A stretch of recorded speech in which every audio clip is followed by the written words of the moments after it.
Well, hey, fellow YouTubers and subscribers, and everybody from all around the world. Sammy here from Mountain Moon Adventures. I just thought I would say hello. Got some stuff to do today.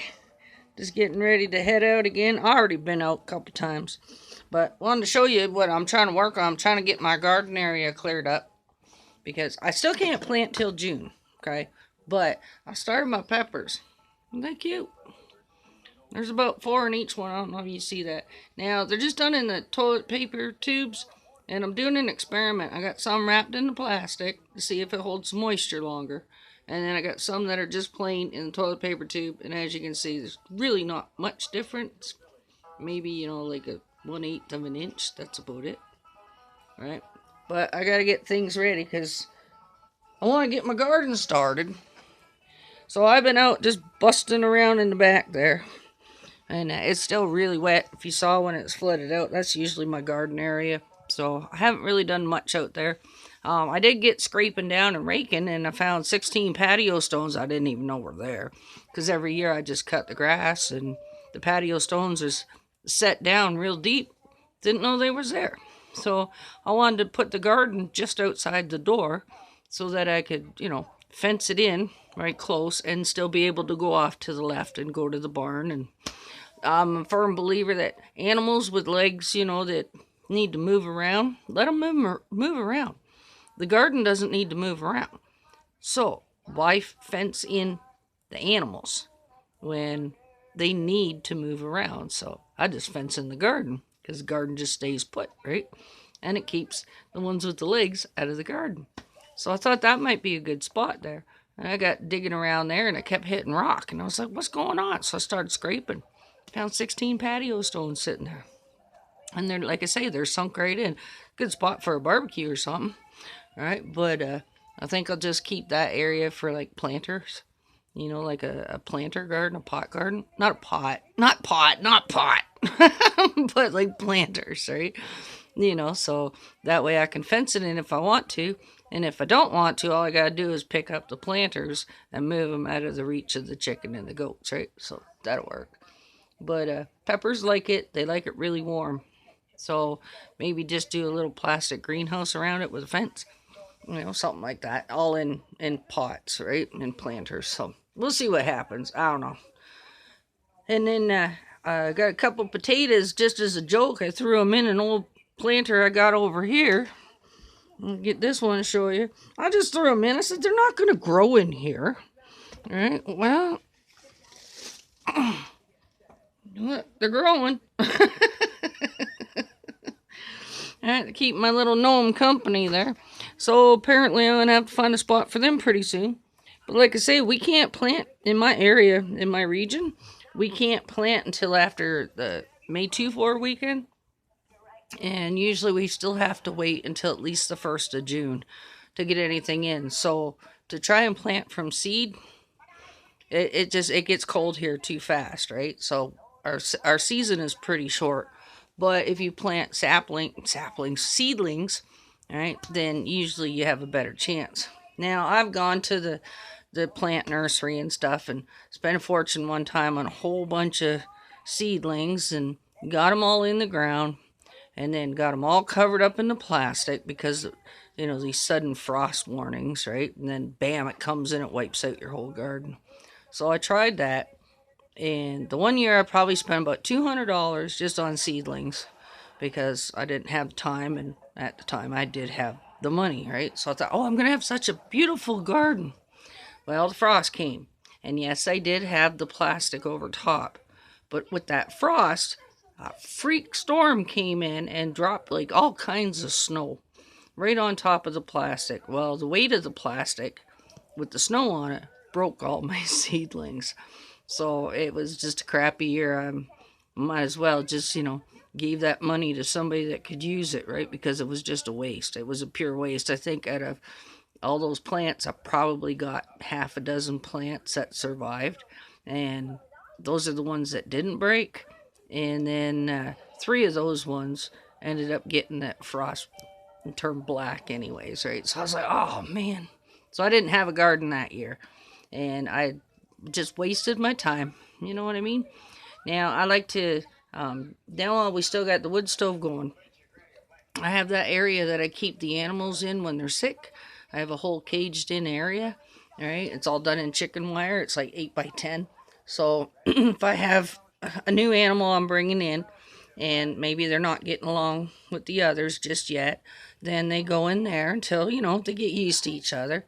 And if I have a sick chicken or something, or old chicken, instead of keeping them in that little cage, if they're just being a chicken, right? But they need some recovery time. They go into the small cage first. Well, I treat them, and then as they get their strength back and do whatever.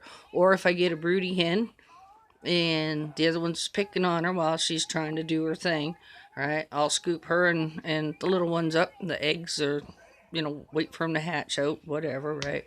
Then I'll move them into the house where it's warm. There's no drafts or nothing because, chicks are only that big, right? So I've done that. I had a cat that I couldn't leave alone. She suffered a anxiety disorder big time. Like, she had to get it looked like a Glade plug-in. You had to plug it into the wall and it sent out pheromones to calm her. All right. I don't know if that worked or not, but when she wasn't put into the recovery room, she'd pee on everything. Like, she'd climb right up on your purse and pee on it. She'd climb on your shoes, pee on them, on your bed, on your pillows, on your couch, on your, you name it, and she would do that, right? So, but there was only one I left. So I put her in there, plug in her little pheromone therapy, and I didn't have her peeing on anything, right? So it worked, but that's the original reason why I built it. Well, now my cats, I still got 5 cats. And they're all good. They're all, bless their hearts, they're all good, right? Only got one that sometimes potties in the shower, but that's because she's very picky, and if someone uses her box, then she don't want nothing to do with it. It's a territorial thing, right? So you got to understand how the animals think to help them, all right, and to keep them happy and well adjusted. Well, now with the cats and all my poor little house plants, they're getting in that chewing mood. They got spring fever. It's like, ooh, can we eat this? And as I'm starting to grow my seeds, all right, they're starting to chew on stuff. So now I put them in the cage because back to that thing. If they got legs, let them wander around, right? If they don't have legs, fence them in so those that wander around don't chew them up, tear them up. And that's a secret right there. That's a secret of success. Lock up your plants, not your cats, right? So it's just all it's all like animal psychology, right? You gotta think like a cat, right? It's like, ooh, I want to eat that. No, you don't, right? So most of the pet cages that I have plants in them because I can hook a rope to pull them up if I have to, right? And no, you don't, Missy. You leave that alone, right? It's like hanging bird cages everywhere, but they have plants in them. So, but yeah, I want to get out there and try to get my garden started, at least dug up this year. I probably got about 60 pounds of eggshell. All right, so I'm going to use that to fortify the garden because you can't use the same garden space every single year without adding something to it, right? Because plants suck all the nutrients out. So I've got eggshells for the calcium. If you don't have eggshells, believe it or not, you can use drywall. You bust that all up in like a powder and sprinkle that in your garden. Stove ash, that works really well. And I use coffee grounds too, which keeps some of the other animals from digging up in it, like squirrels and stuff. Just mix that in. I try not to mix wet compost in my garden. I have a whole compost pile off to the side because if you start mixing like potato peels and actual, scraps, it will draw in vermin and they'll just dig it all up, right? So I got all that ready to go, but I have to crush all the eggshells. It fills a whole feed bag. And you know me, I love my chickens and my eggs, right? So I save all the eggshells. Now, you should wash them, but honestly, I don't have time to wash them. But what I do is I put them in a coffee can. Well, I'll show you here. And I keep them in coffee cans when I'm getting ready to use them. Like a coffee can like this. And what I do is I fill that up as far up to the top as I can, but I put a big rock in it. And then Just want to make sure. Okay, this one has dirt in it, so I don't want to shake it hard. And then I'll just walk around, shake it. Every time I, walk past it, I'll shake it. By the time I'm done doing that, say, a couple days, you open it up and it's all really, really, really fine eggshells. And the ones that weren't washed, where it's still got a bit of the membrane in, you can just pluck that out, right? And I mix that in. I mix it in my garden plants. I mix it into my house plants. I just mix it into everything, right? So I got lots of that. So that'll help reestablish the soil. I also have poop. Got chicken poop and I got goat poop. But I never use this year's poop. Like, say if I clean the barn today, is what I mean by this year. Like new poop. If I clean the barn right now, I'm not going to put that in my garden because it's too hot. And they call it hot. Alright. So I put it out in a pile. And I stir that up now and then. And I don't keep big pile. Like, I get rid of it, right? But I'll keep some of it and just let it keep breaking down in the weather and keep stirring it up and whatnot. Because if you just use your straight poop, one, it's hot. The ammonia in the chicken poop will just poison your soil. And if there's too much hay in it and they haven't eaten all the seed heads, you're just going to end up with a whole garden full of, like, weeds, right? So, yeah, poop talk.